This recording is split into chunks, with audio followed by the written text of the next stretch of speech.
우리 성경 말씀 창세기 27장에 있는 말씀을 읽겠습니다. 구약 성경 창세기 27장 5절 말씀부터 읽어 내려가겠습니다. 재승연 구약 성경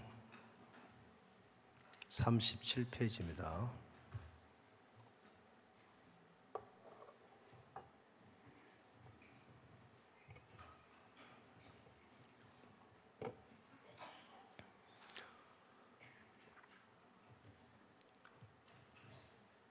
창세기 27장 5절 다 찾으셨죠?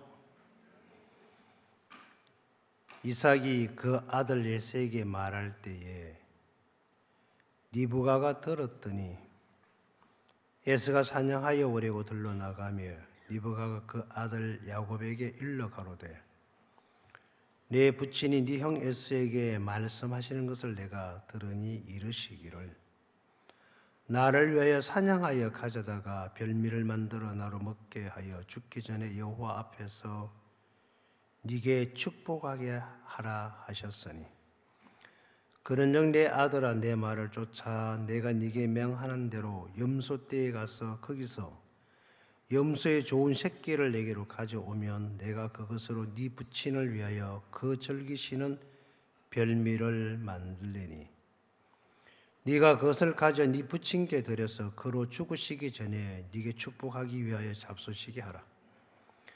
야곱이 그 모친 리브가에게 이르되 내 형 에서는 틀 사람이요 나는 매끈한 사람인즉 아버지께서 나를 만지실진데 내가 아버지께 속이는 자로 베일지라 복은 고사와 저주를 받을까 하나이다.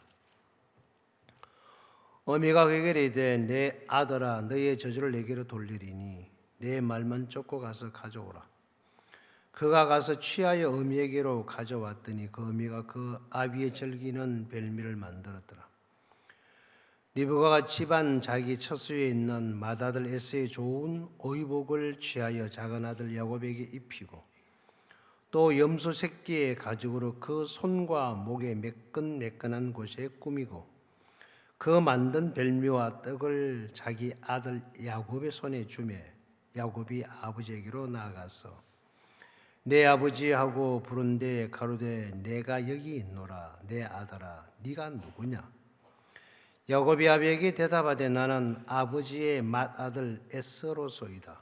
아버지께서 내게 명하신 대로 내가 하였사오니 청컨대 일어나 앉아서 내 사냥한 고기를 잡수시고 아버지의 마음껏 내게 축복하소서. 이삭이 그 아들에게 이르되 내 아들아 네가 어떻게 이같이 속히 잡았느냐? 그가 가로되 아버지 하나님 여호와께서 나로 순적히 만나게 하셨음이니이다. 이삭이 야곱에게 이르되 내 아들아 가까이 오라. 네가 과연 내 아들 에서인지 아닌지 내가 너를 만지려 하노라. 야곱이 그 아비 이삭에게 가까이 가니 이삭이 만지며 가로되 음성은 야곱의 음성이나 손은 에서의 손이로다 하며 그 손이 형 에서의 손과 같이 틀이 있으므로 능히 분별치 못하고 축복하였더라. 이삭이 가로되 네가 참 내 아들 에서냐? 그가 대답하되 그러하니이다. 이삭이 가로되 내게로 가져오라. 내 아들의 사냥한 고기를 먹고 내 마음껏 네게 축복하리라. 야곱이 그에게 가져가며 그가 먹고 또 포도주를 가져가며 그가 마시고 그 아비 이삭이 그에게 이르되 내 아들아 가까이 오라. 내게 입 맞추라.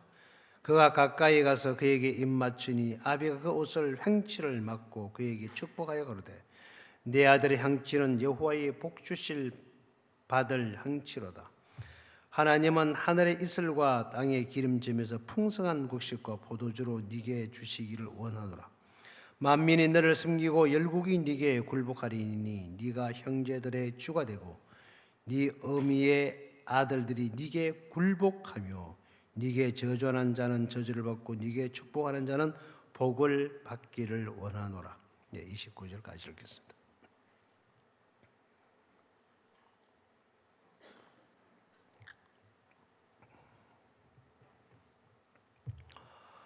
아마 지구촌에 살고 있는 사람이라면 어쨌든 편하게 살기를 바라고 부담스러운 일을 어쨌든 피해 가기를 바라고 사람과의 부딪힘이 없이 원활하게 살기를 바라는 것이 모든 사람들의 마음이 아니겠나 싶습니다. 그런데 인생을 살다가 보면 정말 하기 싫은 일을 해야 할 때가 있고 정말 내가 죽기보다 싫은 일들을 쳐나가야 할 때가 있습니다. 그런 이제 담을 넘어야 할 때가 오죠. 여행을 하다 보면 오르막길도 있고 내리막길도 있겠지만 인생의 오르막길도 있고 내리막길도 있어요. 정말 보기 싫은 사람하고 같이 살아야 할 때가 있고, 그죠? 예. 정말 같이 살고 싶은 사람하고도 떨어져 살아야 할 때가 있죠. 예, 이건 인생은 그렇습니다. 내가 원한 대로 다 할 수 있다면 얼마나 좋겠습니까? 이제 그게 우리 마음이 원한 대로 안 되는 것이 인생살인데, 근데 이제 그 원하는 대로 되는 세계가 있어요. 신비롭게도. 여러분 그런 세계를 한번 발견을 하거나 그 맛을 보게 되면 거기에서 얻어지는 참 인생의 맛은 뭐라고 비교할 수 없을 만큼 정말 신비롭고 너무 좋은 세계예요. 저는 오늘 그 세계를 여러분에게 좀 이야기하려고 합니다. 제가 2013년 6월 3일 날 강주 언익교회에 도착을 했었습니다. 여러분도 잘 알고 계시겠지만 우리 선교회 전무후무하고 참 어려웠던 시절이었었습니다. 강주에 내려갔을 때에 첫날 저녁 모임을 마치고 잠을 자고 아침에 새벽에 일어나서 새벽 기도를 끝냈는데 전화 한 통이 왔어요. 강진에 있는 전 사역자가 교회를 자기 거라고 하면서 움켜쥐고 안 내놓는다고 하는 연락을 받고 막 차를 타고 이제 어떤 대책도 없이 그냥 끓어오르는 혈기를 쫓아서 강진을 향해 가고 있었습니다. 이런 쌍. 그래서 내가 얼마나 너를 아는데 너가 죽었다. 그러고 이제 막 완전 과거를 확 나팔을 불러가지고 막 개망신을 시켜버리겠다 그러면서 이제 그게 제 이제 본심이었어요. 그러고 막 씩씩거리면서 달려가고 있는데 전화가 왔어요. 목사님께서 딱 첫 마디, 박 목사, 예, 상황이 어떠냐고 물으시도 않고 그냥 딱 첫 마디에 무슨 일이 있어도 싸우지 마라. 어찌 알았는지. 그게 뭐라 그래야 되죠? 예, 예를 잘해야 된다 그랬죠? 예, 예. 여기까지 꽉 차 있는데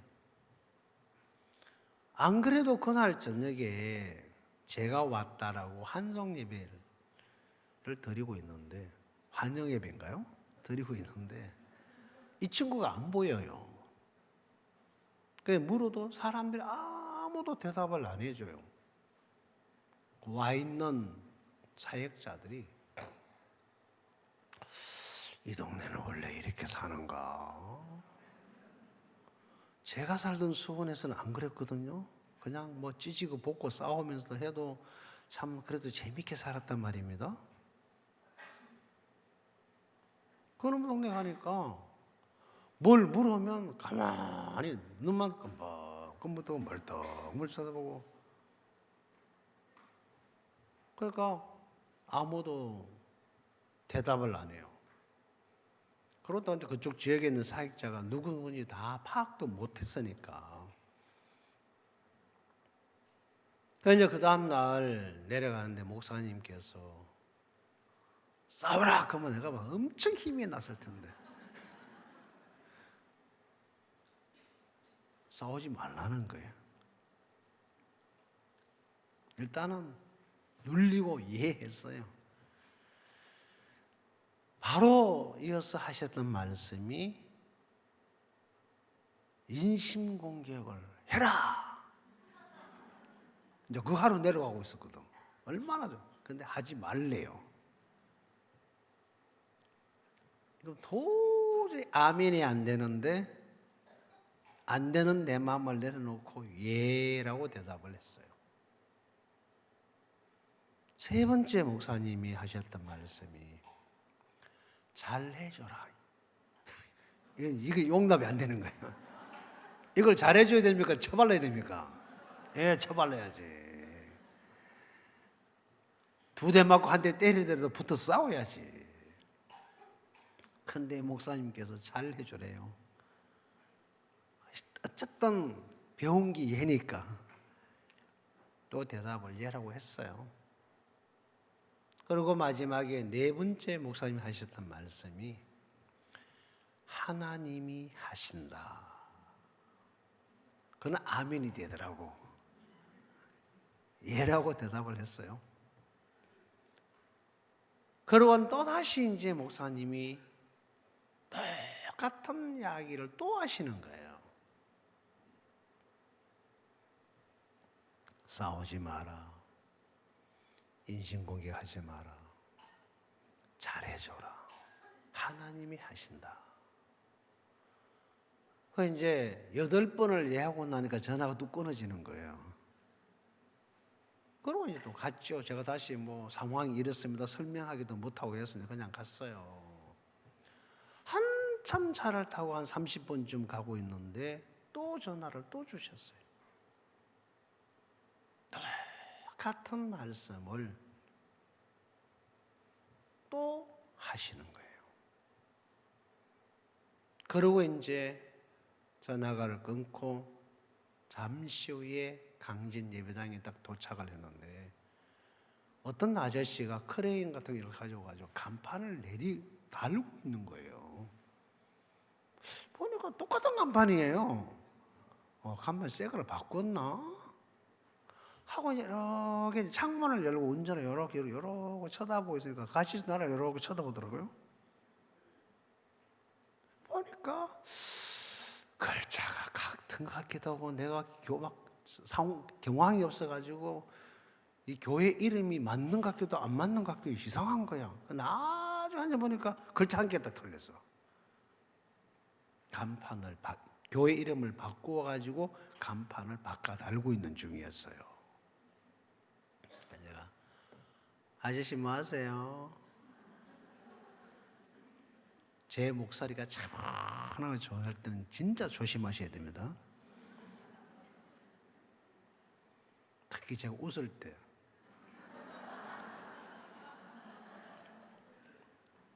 조심하세요. 이 아저씨가 이렇게 내려보고 있더라고요. 그래서 제가 하지 마세요.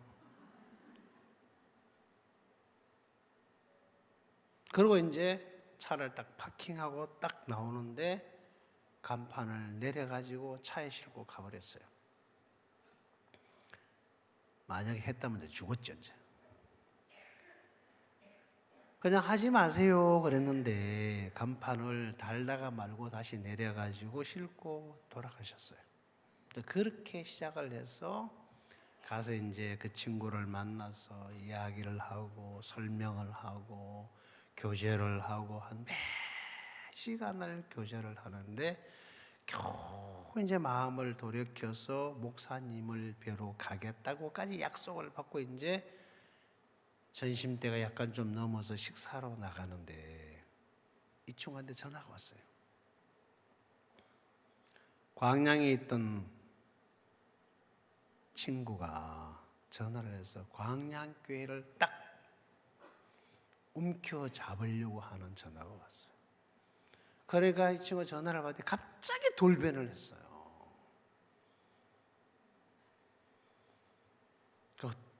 어떻게 그런 일인지 모르겠지만 내가 모르는 정보를 다 알고 있는 거예요. 그럼 나한테 막 화를 내면서 왜 나한테 거짓말을 합니까? 뭘? 여기 누가 온다면서요? 나 몰라. 그러고 이제 그 다음날 되니까 누가 온다고 연락을 해주더라고요. 그러니까 훨씬 저보다 먼저 이런 상황을 알고 있는 거예요.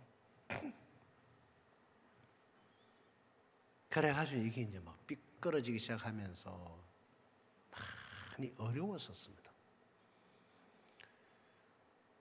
그날 지금 여기 와 계시는 홍 목사님이 전주 계실 텐데 강진에 같이 내려와서 같이 수습하고 같이 막 뛰어다니고 전국에 강진교회를 다녀갔던 전 사역자들이 다 와서 함께 이렇게 해주고 그 당시에 강진교회에 나왔던 사람 다 떠났어요.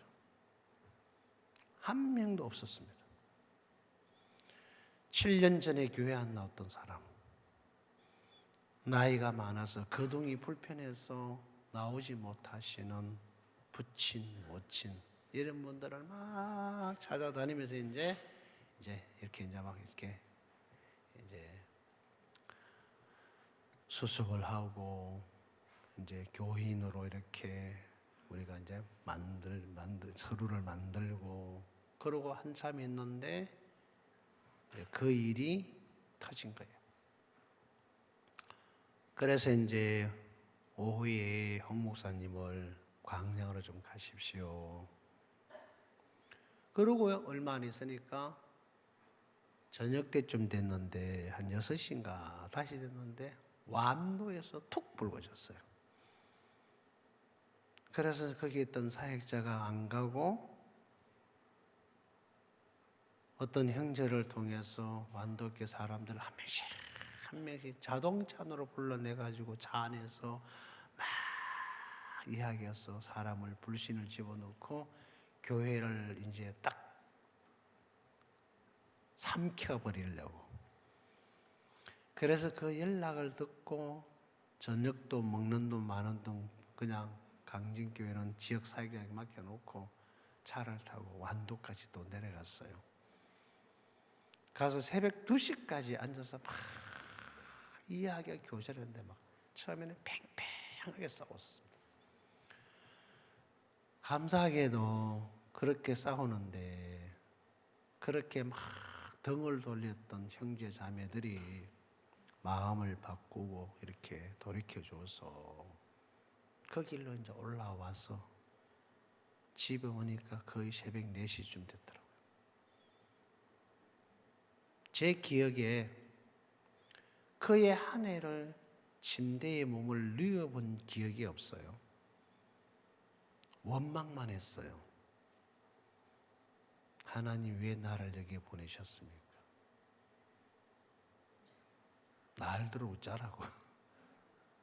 그래 울다가 쓰러져 자다가 일남은 새벽 기도하고 그렇게 이제 그 해를 보내면서 지금 여기 우리 아들이 둘째 아들이 앉아 있습니다만은 둘째 아들이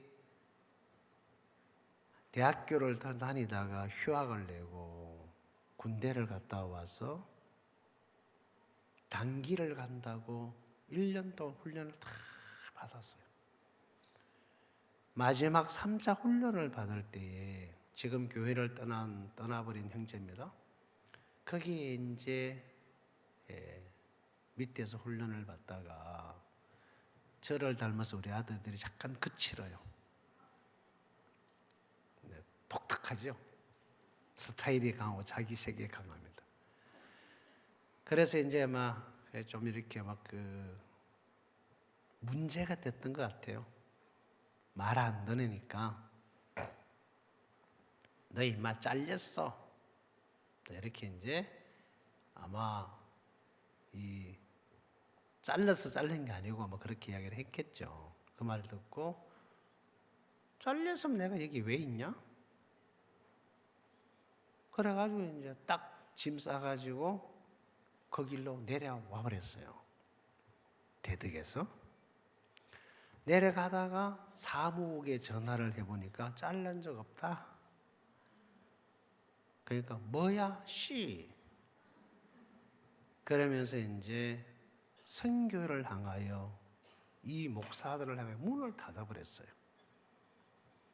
그 길로 떠나서 연락도 안 되고 어디 있는지도 모르고 그렇게 몇 년을 흘렀는데 아마 그런 강주에 그런 어려운 일이 없었더라면 내가 자살을 하든지 큰아들도 삐딱하게 나가 있지 둘째가 그러니까 행방이 묘연하니까 근데 그거 생각할 여지가 없었고 시간이 없었어요.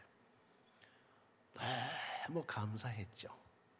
이쪽 일이 너무 큰 일이 있으니까 이것 때문에 내가 뭐 어려워하고 힘들어하고 고민할 이럴 만한 여기에 마음을 둘 여유가 없었어요.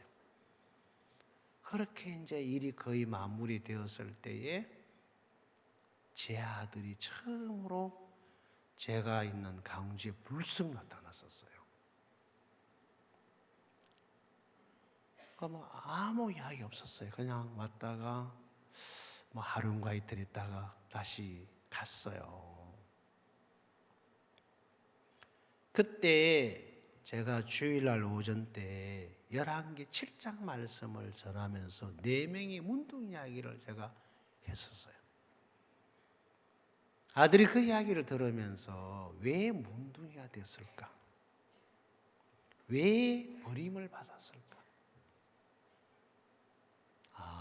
사마리아인을 구원하기 위해서 하나님이 이들을 문둥이를 만들고 그들을 성 밖으로 쫓겨나게 하고 죽음이라는 위치까지 가게 해서 아람진으로 가게 해서 하나님의 기적을 만나고 그 문둥이를 통해서 사마리아 성을 살리는 그 이야기를 들으면서 자기가 그렇게 살아왔던 삶 속에 아직도 제가 깊은 이야기는 잘 몰라요. 많은 어려움을 겪었더라고요. 그래서 마음이 말씀 앞으로 딱 돌이켜서 돌아왔는데 너무 고마운 거예요. 또 그런 어떤 내 앞에는 많은 일들이 있는데 그런 일들을 통해서 하나님이 내면적으로는 내가 어떻게 해결할 수 없는 아들을 마음을 바꾸어서 주님 앞에 딱 이렇게 세워놨는데 이게 너무 고마운 거예요. 그저 제가 한 것은 아무것도 없어요. 그러고 일주일 후에 많은 문제가 있어서 목사님이 강주로 내려오셨습니다. 그때 이제 강진에 있는 김태한 행자가 막 이렇게 막 옥신각신하고 거기 있는 성도들이 막 목사님을 보고 막 선생님이라 그러고 뭐 이런 그러니까 떠나니까 막 인간 이하의 삶을 살던구만요. 지금 여러분 저를 보고 목사님 가고 어떻게 마음 바뀌면 네가 이 자식아 하고 달라들 분들이 여기 앉아 계시는데 그러지 마세요. 자식은 맞지만 우리 그렇게는 하지 맙시다. 그러면서 이제 그날 저녁에 송정에 와서 예배를 드릴 때 목사님이 사무엘상 30장 말씀을 전하시면서 다윗이 시글락이 불타물고 막 울고 또 울고 있을 때에 함께 울고 있던 동료들이 너 때문이야 그러면서 이제 막 죽여버려! 갑자기 같이 슬퍼하고 울던 동료들이 다윗을 죽여버리겠다고 확 할 때 궁급함을 당하면서 이 다윗이 처음으로 하나님을 찾아 나가요. 그래서 하나님께 물었을 때 내가 쫓아가면 미치겠나이까? 쫓아가라. 반드시 미치고 정령도로 찾으리라 하는 그 말씀을 그날 목사님이 말씀해 주셨어요. 다른 분들은 그 말씀을 어떻게 들은지 모르겠지만 저는 정말 그 말씀을 들으면서 내 마음에 모든 짐이 내려놔서 이제 끝났다. 하나님이 반드시 미치게 되고 정령도로 찾는다고 하시는구나. 그러면 이 바닥의 모든 것을 되찾을 수 있겠구나. 어떻게? 몰라. 누가? 몰라. 근데 찾는다고 하셨어. 그러면 찾아. 그러면서 이제 많은 일들이 있었습니다. 한 달 사이에 담양이 뒤집어지고 송정이 뒤집어지고 은혜교회가 뒤집어지고 벌교교회가 뒤집어지고 강양, 강진, 완도 하여튼 뭐 기가 막힌 일들이 벌어졌는데 이게 아무것도 제게는 문제가 안 됐었어요.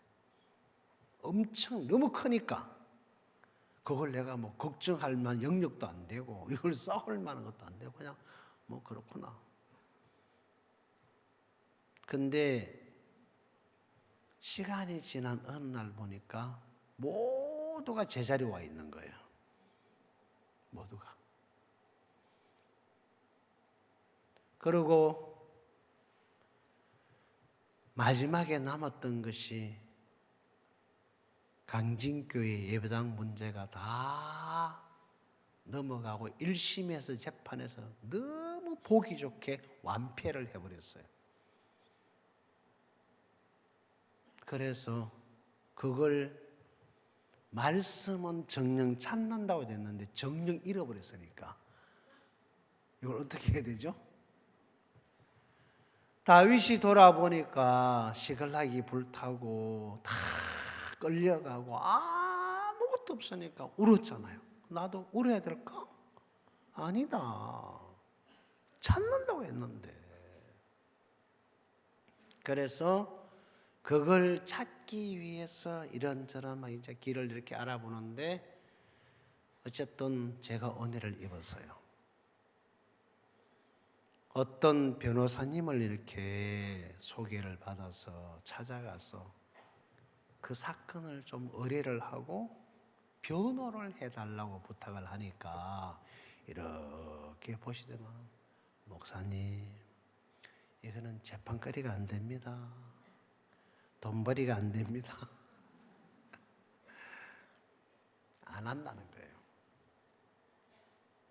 참 기가 막히죠?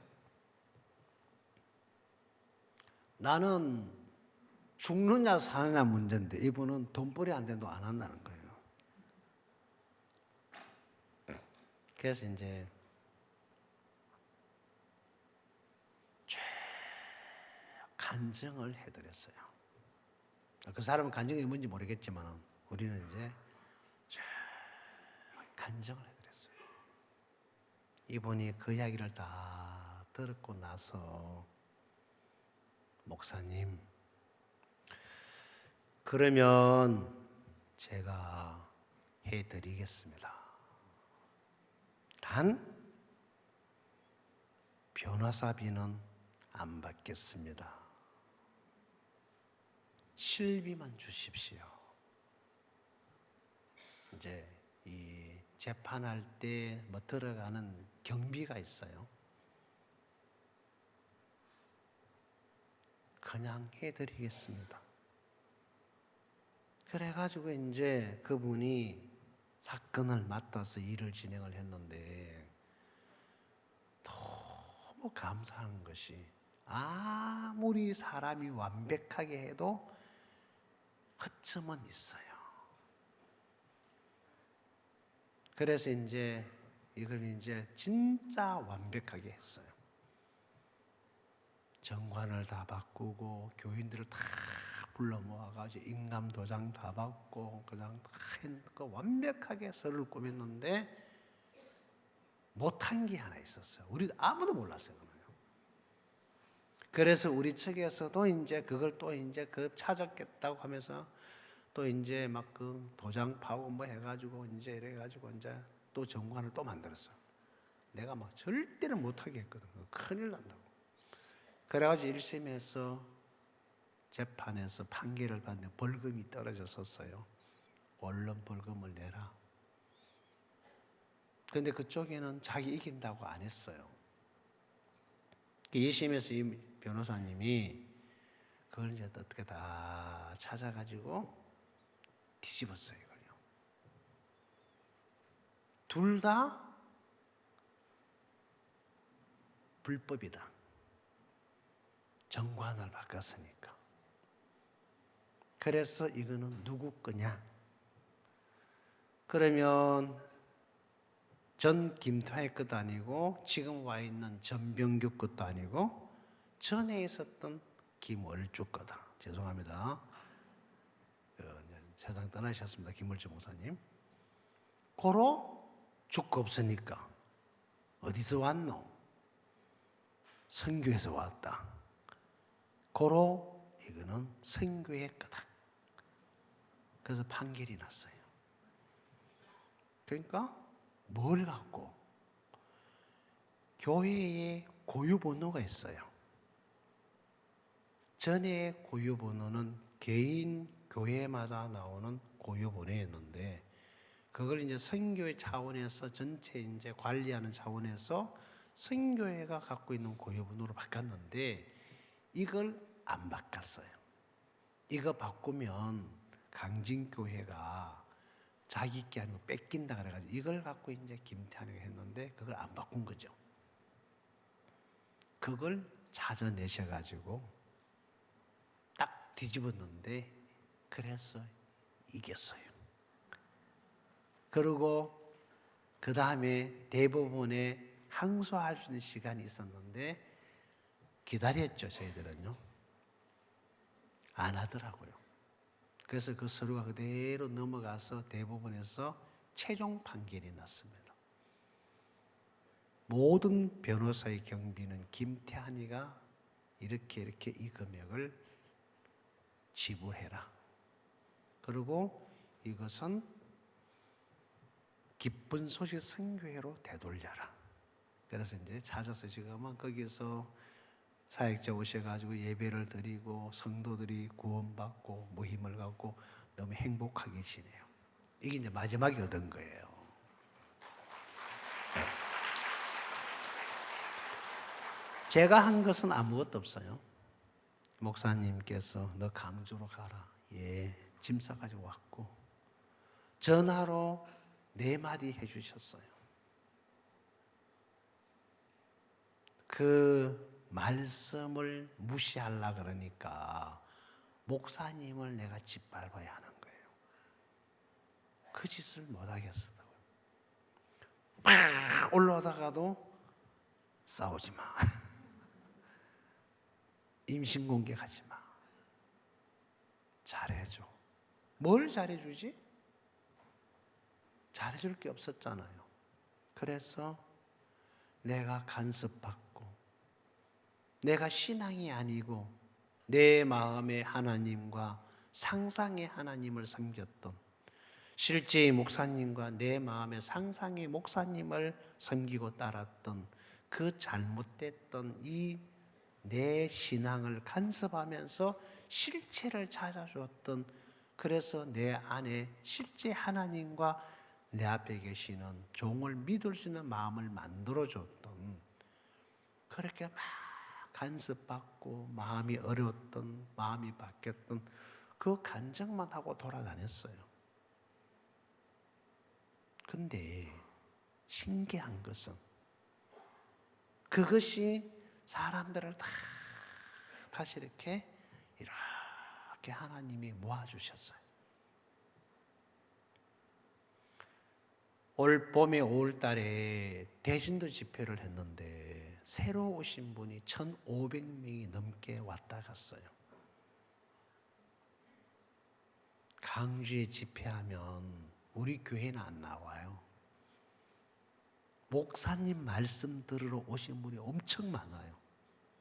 이래 나가서 만나보면 올해는 언제 집회합니까? 박옥수 목사님 언제 오십니까? 묻는 사람이 많아요. 제가 이런 집회를 하면서 집회에 올 수 없는 분들이 있어요. 그 어떤 분이냐? 그래도 강주라는 도시 속에서 좀 레벨이 있는 사람들, 청장님들, 의원님들, 시의장들, 그 다음에 언론의 사장님들, 사업가들, 교육 쪽에서 일하고 있는 분들, 이분들을 어떻게 목사님하고 만나게 할 수 없을까? 수년 전부터 그래서 그분들을 막 초청을 해서 자리를 만들어서 목사님이 집회 때 힘들고 피곤하시지만 그 시간을 만들어서 1시간 내지 한 2시간 정도 같이 식사하면서 말씀을 전해주시고 복음을 좀 전해주십시오 라고 하면서 이렇게 매년 전부터 해왔어요. 그러면서 저희와 연결되어 있는 분들이 굉장히 많은데 거기는 작가 쪽에, 그 다음에 언론 쪽에, 교육 쪽에, 정치 쪽에 많은 분들이 목사님에 대해서 이제 제대로 알게 된 거죠. 직접 와서 만나고 이야기 듣고 이렇게 개인적으로 면담을 하면서 그렇게 수년을 해왔는데 모일 때마다 한 200명씩 300명씩 이렇게 모였었어요. 그래서 올 봄에 집회 때는 저희들이 한 번은 그렇게 강주 쪽에 있는 귀빈들을 모아서 모임을 하는 시간을 가졌고, 한 번은 일반 교회에 있는 목사님들을 다 모아서 한번 모임을 하자. 그래서 이제 지방에서 처음으로 CLF를 했는데 80명이 왔었습니다. 그래서 이제 이번에는 칸타타를 하면서 집회를 하자. 그래서 하면서 이틀이니까 첫날은 CLF를 하고 둘째 날은 귀빈들 모임을 하자. 그래 했는데 생각보다 훨씬 많은 사람들이 오셨어요. 저희 식구들끼리 다 해서 한 200명이 넘는 사람이 이렇게 모임을 했는데 외부에서 오신 분만 150명이 넘게 오셨어요. 그 다음 날도 한 200명이 넘게 오시고. 자, 그분들이 와서 목사님 말씀을 듣고, 그리고 저희 이제 칸타타 마치고 그 다음 주 바로 이어서 제가 그분들 다시 다 불러 모았어요. 모입시다. 오십시오. 그래가지고 했는데 그 150명 중에서 110명이 넘게 오셔가지고 한 4시간 정도 모임을 했어요. 지난번에 오셔서 말씀 들으시면서 행사 참석하시면서 마음에 들으셨던 부분들 자유롭게 발표하고 이야기를 하십시오. 자리를 피워드렸어요. 어떤 비평도 좋습니다. 어떤 마음에 좋은 얘기도 좋고 뭐든지 이 시간 우리가 같이 공유합시다. 이 강주 전남 쪽에 이 복음화를 위해서 우리가 함께 이렇게 공유합시다. 그래가지고 이제 했는데 많은 분들이 나와서 어떤 분은 30분 하는 분들 계시고 막 이런 이야기를 막 열변을 토하면서 이야기를 하시더라고요. 고마운 게 그분들이 말씀을 들으면서 자기 마음에 이루어졌던, 깨달아졌던, 틀린 거 이런 것들을 막 내놓으면서 언제 우리가 이런 말씀을 구체적으로 좀 배울 수 있습니까? 언제든지 오십시오. 제가 못 가르쳐 드리면 우리 또 목사님 오시라 하면 되지 않습니까? 제가 장소는 준비할게요. 그러니까 어떤 분이 우리 이러지 말고 분기마다 한 번씩 만납시다. 좋지요. 1년에 4번 만납시다. 이제 그러면 그렇게 분기마다 만날 수 있도록 날을 한번 정해 보시고 잡아 보시고 의논해서 결정되면 통보를 주십시오. 그래서 진짜 모임이 좋았어요.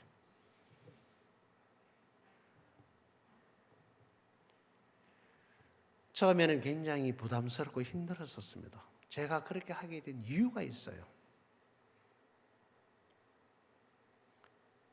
목사님이 강주에 자주 올 수는 없잖아요. 예수님이 강주에 오시는데 목사님이 몸을 입고 제가 해드릴 수 있는 게 뭐가 있을까? 복음을 전하고 싶어 하실 텐데 복음을 전할 수 있도록 사람을 모아놓는 게 일이잖아요. 그러면 나머지는 목사님 알아서 하실 거고 나는 사람만 모으면 되겠다. 그래가지고 이제 그 일을 수년 전부터 시작을 했어요. 그러면서 이제 이게 이제 알려지기 시작했습니다. 야, 그러다가 이걸 제대로 좀 알리려면 언론이 제일 좋은데 어떻게 길이 없을까 하다가 이제 언론 쪽에다가 이제 저희들 이제 소식을 알리려고 시도를 했었어요. 그래 이제 제가 이제 같이 일하고 있던 교회 안에 자매님이 있는데 부탁을 했죠. 알아보라고.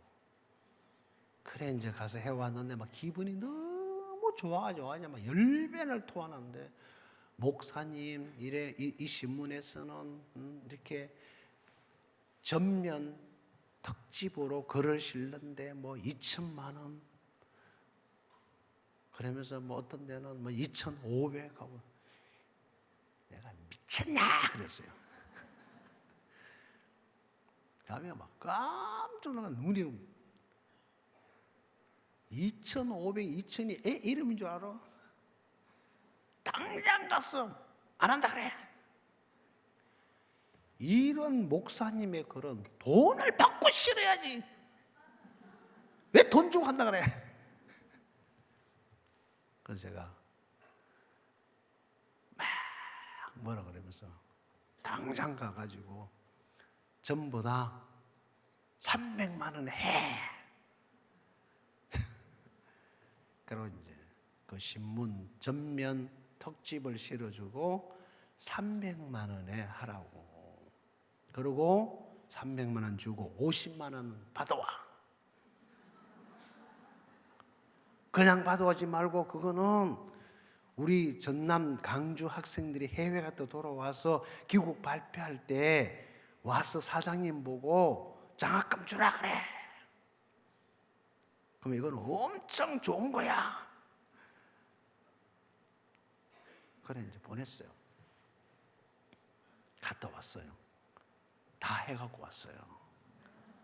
기자들이 뭐 하냐면 세상에 대한민국에 이런 데가 어딘지 하면서 기자들이 사람 돈 뺏어가지 기자들 돈 뺏어 10밖에 없다 하면서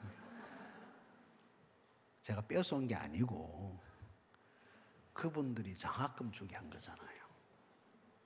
그래서 저희들이 귀국 발표하면 장학금들을 많이 줍니다. 신문사 사장님들이 오셔가지고 장학금을 줘요. 강주 전남 쪽에 있는 우리 해외 갔다 온 친구들한테. 그러면서 이제 이게 수년을 이렇게 이제 인연을 맺어왔습니다. 그리고 행사 때마다 우리가 전면 광고도 내주라 그래. 그래서 이제 전면 기사 나가고 50만 원 뺏어오고 그 다음에 전면 광고 내주는 조건 안에서 300만 원. 따지면 250만 원이죠. 그래가지고 이제 강주 쪽에 있는 내재신문이 7개 있는데 그 중에 5군데 이 기사를 계속 실어요. 올해는 30번을 목사님 글을 올렸어요.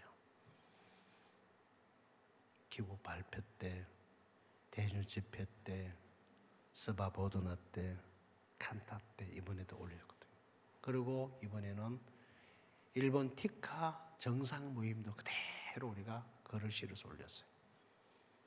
그러니까 이제 이렇게 계속 이제 소식이 나가니까 많은 사람들이 이거는 기본적으로 보는 데가 굉장히 많습니다. 그러니까 목사에 대해서 안 좋은 얘기를 너무 많이 들어가지고 이러고 있었는데 보다가 보니까 아니잖아요.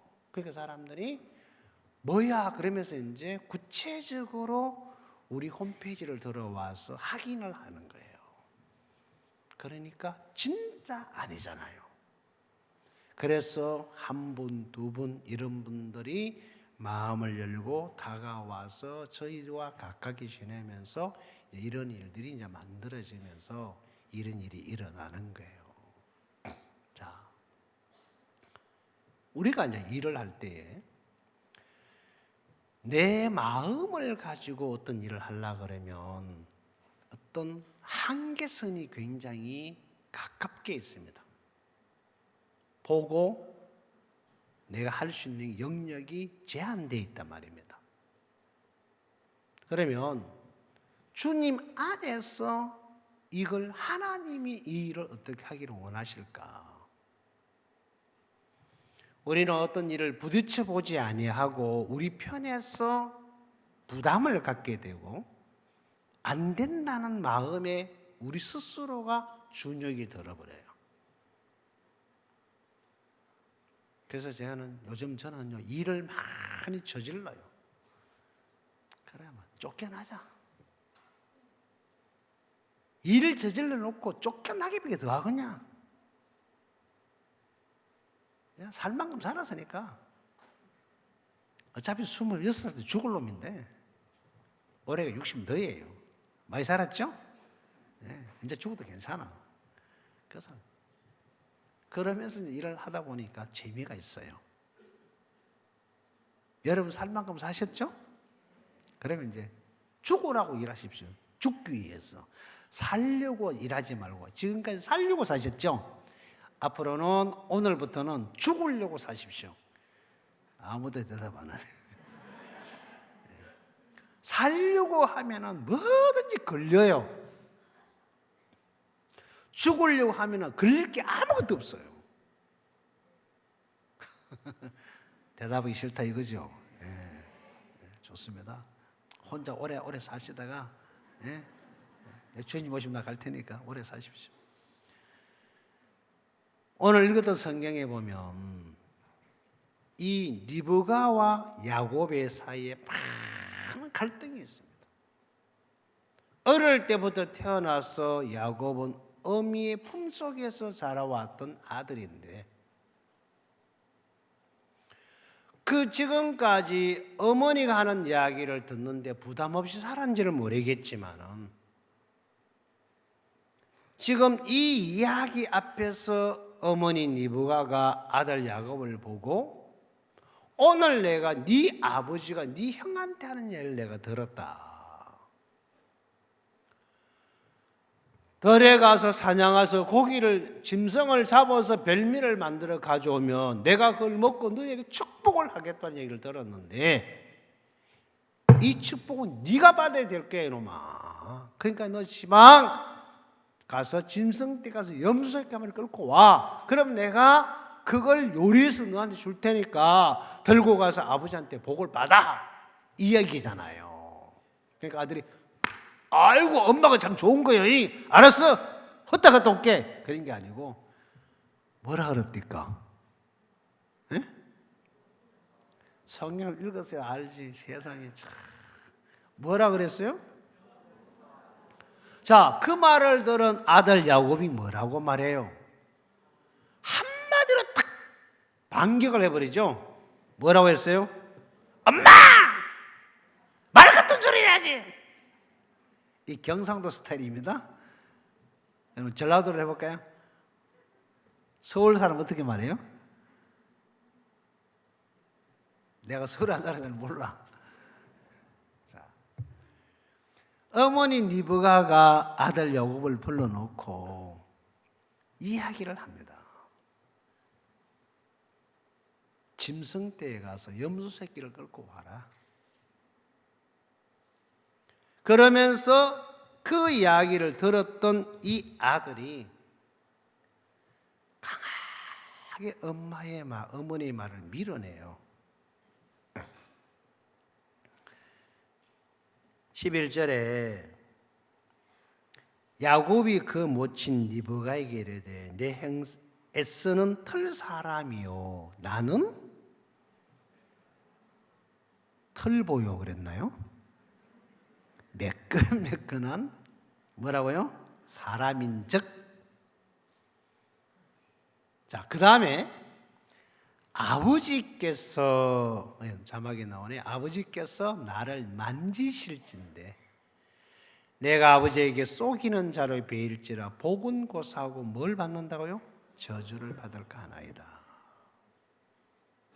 자, 이거는 누가 들어도 합리적이고 맞는 이야기고 옳은 얘기 맞죠? 맞아요. 예. 그리고 리브가가 야곱에 하는 말은 말도 안 되는 소리죠. 그죠? 합리적으로 논리적으로 전혀 안 맞는 얘기다. 그거 대놓고 무대뽀로 하는 얘기잖아요. 내가 오늘 너 아버지 한 얘기 들었는데 너 형을 보고 사냥해서 가져 별미를 만들어 가져 내가 먹고 복 준다고 했는데 네가 이거 복 받아야 돼. 너 짐승떼 가가지고 염소 끌고 와. 이 얘기잖아요. 맞죠? 그러니까 아들이 이 말이 받아들이려고 해도 받아들일 수 없잖아요. 여러분 같으면 이런 말 듣겠어요? 그죠? 안 들어야 돼. 들으면 안 돼. 맞아요? 들으면 큰일 나. 근데 이제 그렇게 말하는 아들을 보고 미안하다. 내가 그 생각을 못했네. 그래, 맞아. 네 말이 맞아. 만지면 탈로 나면 뒤지게 죽어버리겠다잉. 없던 걸로 하자. 하고 이렇게 끝낸 게 아니고 그때 어머니가 뭐라고 말하냐면요. 13절입니다. 같이 읽겠습니다. 시작.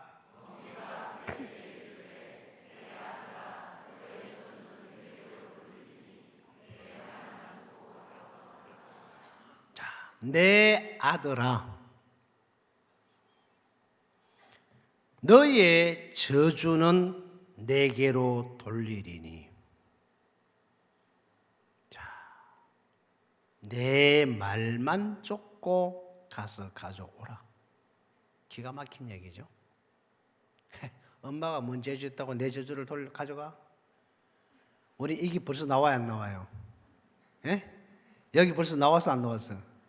여기까지는 안 나왔죠. 여기 나왔죠, 그죠? 리브가 뭔 죄 짓다고 저주를 받고 지가 하나님과? 요거만 안 나오지 여기 다 나와 있어요. 자, 우리는 교회 안에서 신앙을 하면서 이런 상황들이 굉장히 많습니다. 가능성이 있을 때는 이해가 되는데 이건 완전히 앞도 뒤도 안 맞는 완전 무덤버식으로 밀어붙일 때는 우리가 열받아 안 받아요? 에? 목사님은 그 다음에 뭐라 놓아요? 경선 지 맘대로 하고 그죠? 그렇게 안 하시죠? 여러분들은 우리 목사님 너무 신령하셔서 좋아. 그러니까 이런 이야기는 정말 받아들이기 어려운 이야기예요. 이제 이걸 받아들일 수 있는 마음이 만들어지면 이제 진짜 복을 받는데 그게 이제 잘 안 만들어지잖아요.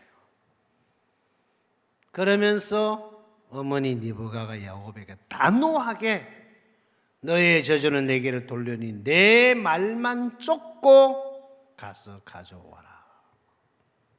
신비로운 거는 그 뒤에 야곱이 어미의 말대로 하는 이야기가 나와요. 자, 그럼 여기서 어머니 이 리브가가 왜 이런 말을 할 수 있을까요? 때로는 우리가 이 교회 안에서 이런 이야기를 들을 때에 너무 인위적이다. 이거는 억지다. 이거는 목사의 권위적인 것이다. 이거는 너무 터무니없는 일이다 라고 하는 그런 마음이 안 들죠. 그죠? 여기 목사님, 박옥성 목사님 안 계셔. 우리끼리니까. 그런 마음 들어요, 안 들어요? 안 들죠? 예, 들어요. 그래서 이제 그걸 이제 보다 못해가지고 툭 던지는 분도 가끔 가다가 계시죠? 그래, 안 그래요? 목사님 먼저 다 해잡사요? 나 안 해. 교회 안 나올 거예요. 맞죠? 네. 그러지 말고 왜 그러는지를 가서 한번 물어보세요. 그러면 마음에 있는 이야기를 해줄 거예요. 진짜입니다.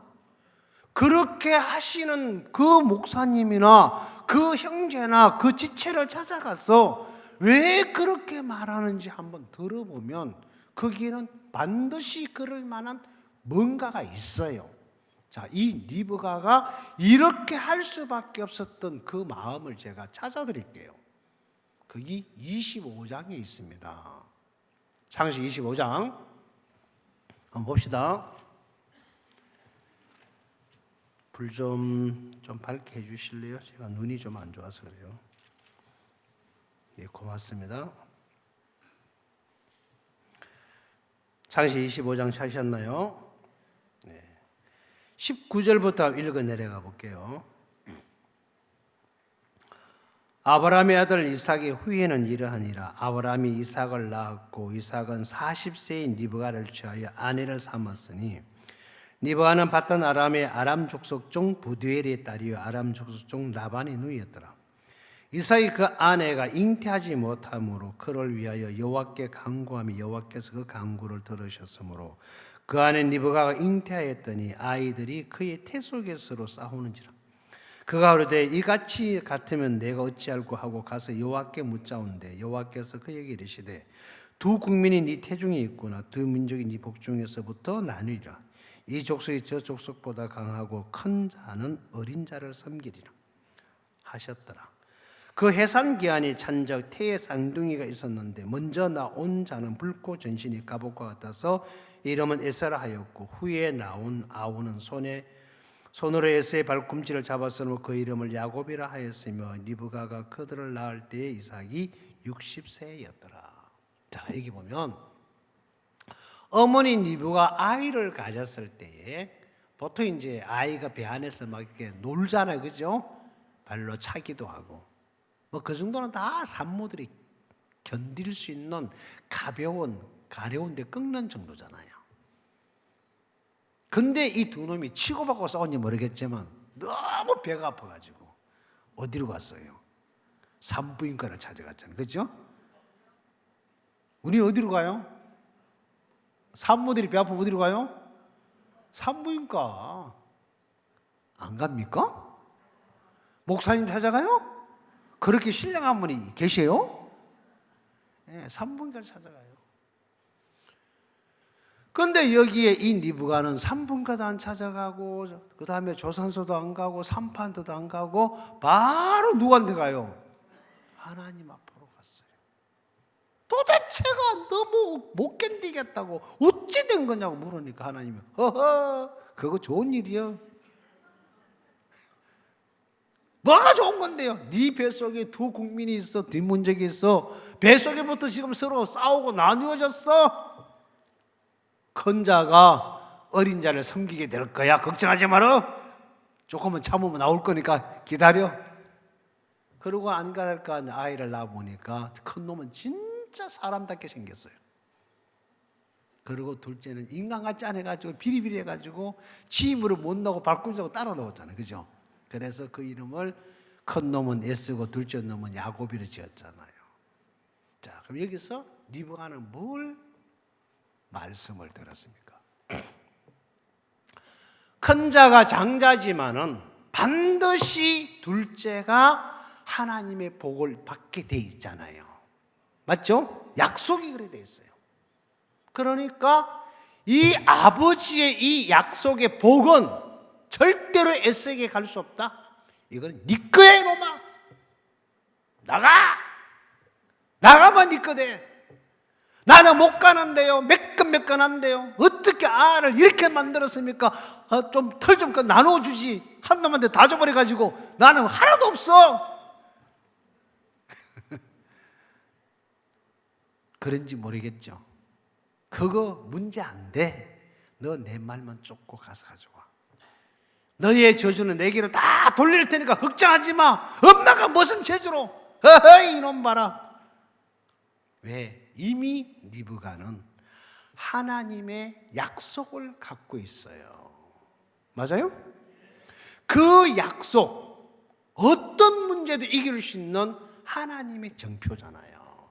이건 반드시 약속을 믿고 나갈 때 그 약속대로 하나님은 이 일을 이루게끔 돼 있습니다. 그걸 아는 리브가가 그 아들을 확 밀어넣어요. 그러니까 그 어멜렉의 아들은 죽을 맛이지요. 자, 그러면 야곱이 못 보는 세계, 리브가가 보고 있는 세계가 있어요. 맞죠? 야곱이 모르는 세계를 리브가는 알고 있는 세계가 있어요. 여러분과 내가 모르는 세계, 우리 영혼의 목자 되신 목사님은 알고 계시겠죠? 그럼 우리 뭐 하면 돼요? 어제부터 뭐만 잘하면 된다고? 예만 잘하면 돼요. 뭐 하면 돼요? 그런데 영 기분 나빠서 대답을 안 해버리네. 그럼 하지 말고 그냥 가요. 아니요 하고 사세요. 하나님은 우리 인생을 이 리브가를 통해서 야곱을 그 약속 안으로 지금 밀어넣어요. 이 야곱은 그 약속을 갖고는 있지만, 약속 속에 있는 존재지만은 야곱의 스스로는 이 약속을 이루고 약속 은혜를 입을 수 있는 힘이 없어요. 그래서 누구를 통해서? 리브가를 통해서 이게 이루어지는 세계예요. 너의 저주는 내게로 돌리니 내 말만 쫓고 가서 가져온다. 자, 누구 말만 쫓으라고요? 내 말만. 자, 우리는 지금까지 누구 말을 듣고 누구 말에 반응하며 살아오셨습니까? 내 생각에, 사람들의 소리에. 자, 우리가 들어야 할 소리가 딱 있습니다. 제가 찾아드릴게요. 여러분이 구원 받으셨으면 여러분이 들어야 할 소리가 있어요. 여기 사도행전 22장입니다. 제가 알기로는 14절로 알고 있는데 한번 보겠습니다.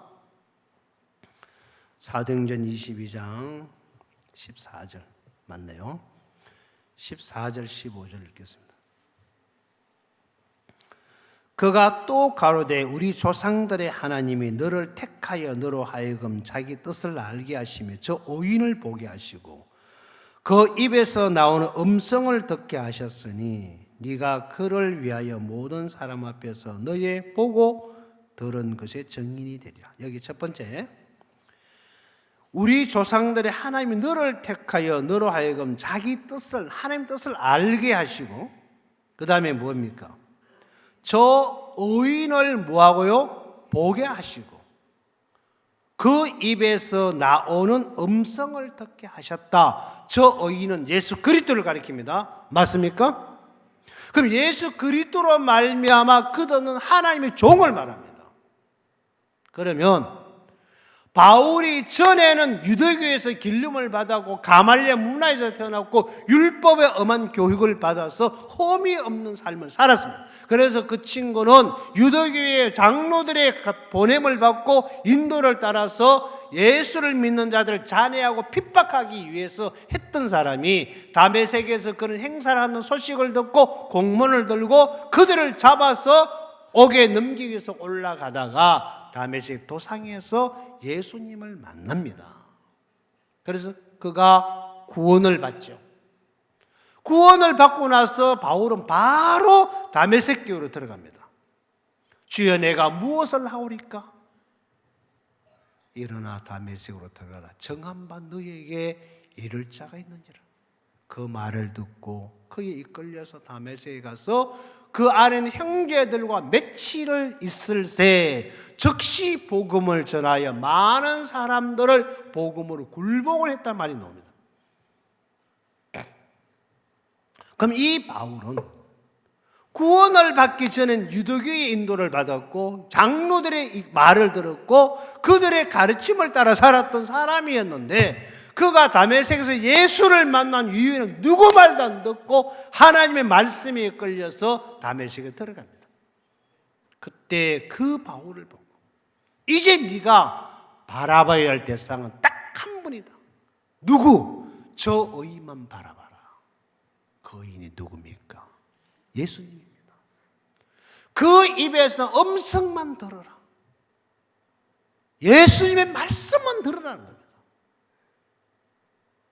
그래서 바울이 그때부터 이 말씀에 잡혀 심령에 이끌려서 예루살렘으로 올라갑니다. 잡아 죽이려고 기다리는 사람이 있는 걸 알면서도 나도 안다.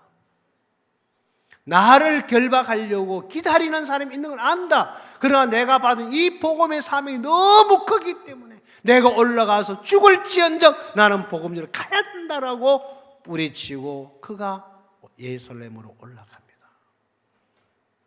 왜 그랬을까요? 전에는 생각에 잡혔고 형편에 끌려다녔던 사람이었습니다.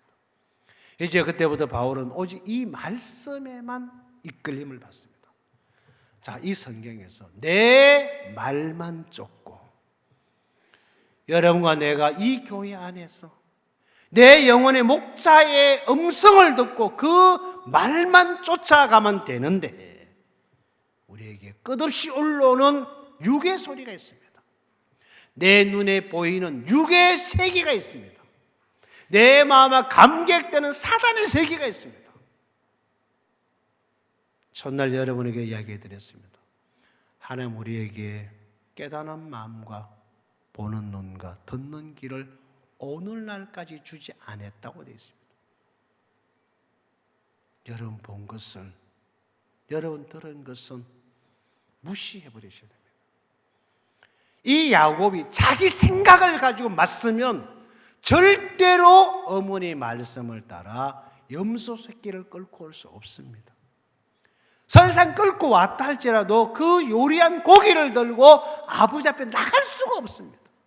평생을 살면서도 믿음으로 발을 한번 못 디뎌보고 그렇게 살다가 가야 합니다.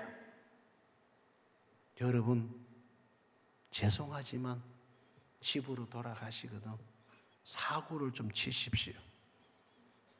예? 니나 치락하지 말고 일을 좀 저질러요. 목사님이 뛰어다니면서 수습하시게. 애가 똥 싸면 누가 급합니까? 예, 애가 여기 똥 싸고 저기 똥 싸고 오줌 싸고 하면 누가 뛰댕겨요? 엄마가 바빠요.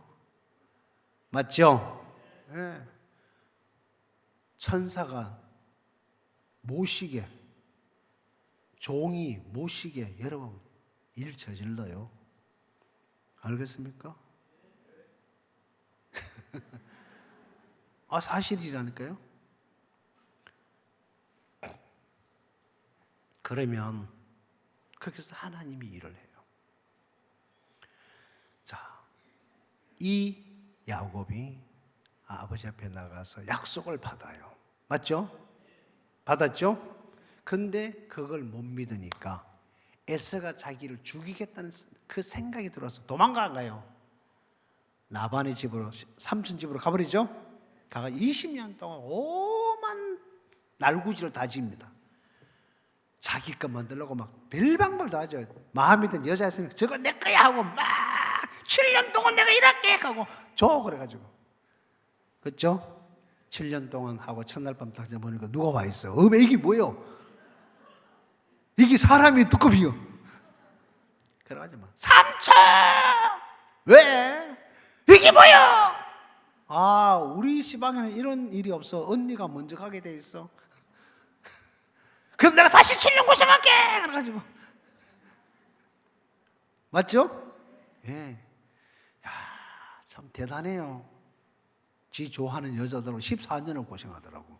나 같으면 안 할 텐데. 맞죠? 그래가지고 이제 그 다음부터 이제 짐승들 지껏 자기가 만든다고 막 인간 방법으로 오만을 다 쓰잖아요. 그래서 끌어 모았는데 그걸 가지고 이제 그 집으로 돌아갈 때 약북강을 건너서 가는 사이에 형 마음을 바꾸러 다 짐승들 갖다 내다 버리고 나중에 홀로 단신이 되잖아요. 맞죠? 그래가지고 그날 밤에 한 대 두드려 맞아가지고 환대뼈가 휙 휘어가지고 쩔뚝발이 돼버렸잖아요. 그거 한 게 뭐 있어? 죽도록 해가지고 병신 돼버렸잖아요. 나처럼 그죠? 죽도록 해가지고 병신 돼가지고 쫓겨나가지고 길바닥에서 킥킥 그러고 죄송합니다. 자, 그때 창세기 35장에서 다시 야곱이 돌아옵니다. 자, 볼게요. 갖고 있는 성경 창세기 35장을 한번 가봅시다.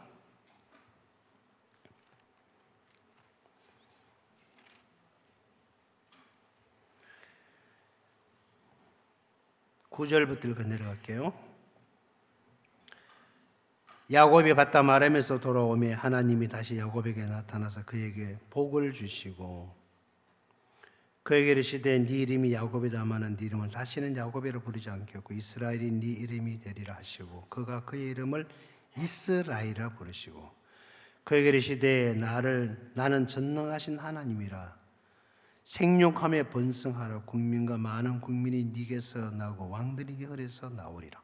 자, 여기 보면 바다 아람에서 야곱이 돌아왔을 때 하나님이 이 야곱에게 아무런 조건 없이 일방적으로 뭘 주셨어요? 뭘 줬어요? 복을 주셨죠. 맞죠? 자, 야곱이 바다 아람에서 돌아오면 하나님이 다시 야곱에게 나타나 그에게 뭘 줬다고 되어 있어요? 복을 주셨다. 자, 야곱이 바다 아람에 왜 갔습니까? 살기 위해서 자기 방법 수단을 따라서 가서 20년을 살았습니다. 그렇게 살면서 얻었던 모든 것을 잃어버렸습니다. 다 이 앞에 이제 보면은 상수로운 나무 밑에 다 묻어버리고 다시 처음에 떠났던 것처럼 홀렬단신의 몸으로 하나님 앞에 돌아왔을 때 하나님이 그 야곱에게 복을 주셨는데 어떤 복을 주셨느냐? 그게 10절이에요. 그에게 이르되 네 이름이 야곱이다마는 자, 네 이름을 다시는 무엇이라 하지 않겠다? 야곱이라 하지 않겠다. 이 말이 무슨 말이에요? 네가 부족한 자가 맞다. 못난 자가 맞다. 머저리가 맞다. 너는 병신이 맞다. 너는 38년 된 병자였다. 그러나 다시는 내가 너를 병자로 살지 않겠다. 일어나 걸어가라. 네 이름이 야곱이다마는 다시는 네 이름을 내가 야곱이라 하지 않겠다. 너는 죄인이 맞다. 다시는 내가 너를 죄인이라 하지 않겠다. 오이나 그 말입니다. 맞아요? 자, 네 이름이 야곱이다마는 네 이름을 다시는 야곱이라 부르지 않겠고 이스라엘이 이스라엘 승리자다. 하나님과 싸워서 이겼다는 것입니다. 네가 이스라엘 되리라. 다시는 네가 죄인이 아니다. 네가 죄인이 맞지만은 다시는 내가 너를 죄인이라 하지 않고 내가 너를 의인이라 하리라. 모든 심판을 이기고 당당하게 하나님 앞에 의로운 자로 살 수 있는 내가 의롭게 해놨다. 그 말입니다. 아멘. 맞죠? 그리고 하나님이 직접 야곱을 보고 다시는 야곱이라 하지 않고 오이나 이스라엘이라고 불렀다. 맞죠? 그래서 하나님이 날 보고 뭐라 불러요? 오이나, 오인 희지나, 죄이나 아니고 의이나. 맞아요? 온전한 자다. 내 아들이다. 거룩한 자다. 완전한 자다. 우리는 부족해요. 못났어요. 할 수 없어요. 이러고 살죠? 하나님 뭐라고 그러셨습니까? 다시는 네가 야곱이 아니다. 수단꾼이 아니다. 못난 자가 아니다. 할 수 없는 자가 아니고 죄인도 아니고 너는 이스라엘이다. 승리자다. 이겼다. 자, 우리는 어떻게 삽니까? 어떻게 살아요? 부족한 사람으로, 못난 사람으로, 할 수 없는 사람. 그래서 우리는 오늘도 주저앉아 있고 머물러 있고 거기에 갇혀 삽니다. 이거는 큰 죄악이에요. 하나님이 주신 것을 쓰지 않는 거예요. 누리지 않는 거예요. 그래서 하나님이 뭐라 하냐면은 11절에 그에게 이르시되 나는 전능하신 하나님이라 생육하며 번성하라. 국민과 많은 국민이 네게서 나오고 왕들이 네 허리에서 뭐한다? 나오리라. 자, 제가 서부 아프리카를 왔다 갔다 하면서 목사님을 따라다니면서 만난 대통령이 여러 분입니다. 개인적으로 제가 만났던 부통령, 영부인, 총리, 장관은 수없이 많이 만났습니다. 그분들에게 앉아서 복음을 전합니다. 신비롭게도 구원을 받아요. 이 말씀처럼 큰 민족이 일어나는 것도 사실이지만 강주에서 일어나요. 수백 명이. 이번에 칸타타 마치고 제가 만난 사람이 500명이 넘는 사람을 만났습니다. 2주 동안에. 그리고 아프리카를 갔습니다. 개인적으로 만나서 이야기도 하고 그룹으로 만나기도 하고 목사님과 만났던 모든 사람을 다시 한번 다 같이 만나서 이야기하고 교제하고 복음을 전해요. 신비롭게도 듣고 변화를 입어요. 왜? 목사님과 같이 있다가 보니까 이 야곱이 어머니의 말을 듣고 움직이다 보니까 그 약속 안에 있다가 보니까 그 약속이 야곱에게 이루어져서 야곱이 그 삶을 사는 거예요.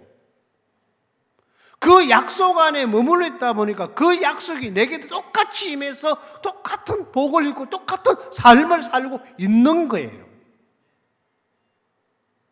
그래서 로마 11장에서는 돌감나무 가지를 꺾어서 창감람나무에 접을 붙였다고 되어 있습니다. 그 접을 붙인 것은 진액을 함께 받는 자 중에 두었다고 되어 있습니다.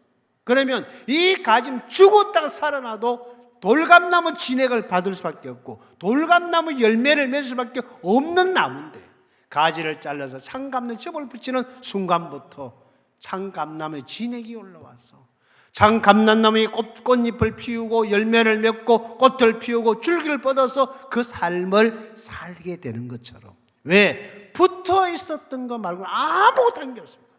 그 가지가 접이 붙인 그 사실 하나 때문에 다시 이 돌감람 나무는 창감람 나무의 삶을 살게 되는 거예요. 여러분과 내가 이 약속 안에 들어와 있는 이 약속을 믿고 나가는 거 이거 하나 때문에 그 엄청난 역사 속에서 우리가 동일한 복을 읽고 동일한 약속이 내게도 똑같이 이루어지고 있다는 것입니다. 원 가지가 꽃이 피는 것처럼 이 접붙인 이 돌감나무 가지도 접이 꽃이 피게 돼 있어요. 원 가지가 열매를 맺는 것처럼 이 붙여진 돌감나무 가지도 똑같은 열매를 맺는다 이 말입니다. 아멘. 그러면 그 약속이 종에게 일어나는 것처럼 나에게도 열방이 이루어진다 이 말입니다. 그 왕들이 종을 통해서 구원받고 일어나는 것처럼 못난 이름 인생에게도 그 왕들이 복음을 듣고 구원을 받아요. 그 일에 우리를 그렇게 이끌어 가시려고 우리에게 이 복을 주셨다 이 말입니다. 아멘. 그런데 우리 앉아가지고 못해요, 할 수 없어요, 부족해요, 딱 입 밖에 내지 마요. 서울 양반들 대답 안 해버리네. 아시겠죠? 네. 이제 우리는 뭘 가진 자입니까? 하늘의 권세를 가진 자입니다. 맞아요? 그럼 우리가 어떻게 살아야 돼요? 하나님처럼 살아야지. 맞아요, 안 맞아요? 네 이름이 야곱이든 맞다. 그러나 다시는 내가 너를 야곱이라지 않겠다. 다시는 부족한 자가 아니고, 다시는 죄인이 아니고, 다시는 못난 자가 아니고, 다시는 할 수 없는 자가 아니고, 할 수 있는 자다 이 말이야. 맞아요, 안 맞아요? 그러면 들이받고 뛰면 돼요, 안 돼요? 그러면 일이 일어나 안 일어나요? 그래서 일을 저질리라는 겁니다. 알겠습니까? 그래서 이제 어차피 죽을 인생 얼마나 살건가 그냥 무조건 아등바등 하지 말고 죽으려고 한번 살아보이소. 알겠습니까? 예. 그래서 하다가 죽으면 숨겨요. 알겠죠? 예. 기도합시다. 하나님 고맙습니다. 우리는 정말 형편없는 인간인데 이런 저들을 약속을 주시고 리브가를 통해 야곱에게 새 삶을 만들어 주었던 것처럼 이 교회와 종을 통해 저들을 그렇게 이끌어주신 주님 앞에 정말 감사를 드립니다. 다시는 부족한 자가 아니고 못난 자가 아니라 당당한 하나님의 아들로 살아갈 수 있도록 우리 몸을 복되게 해주신 걸 감사를 드립니다. 이 은혜가 우리 모두를 복되게 해주시길 바랍니다. 예수님의 이름으로 기도드리옵나이다. 아멘.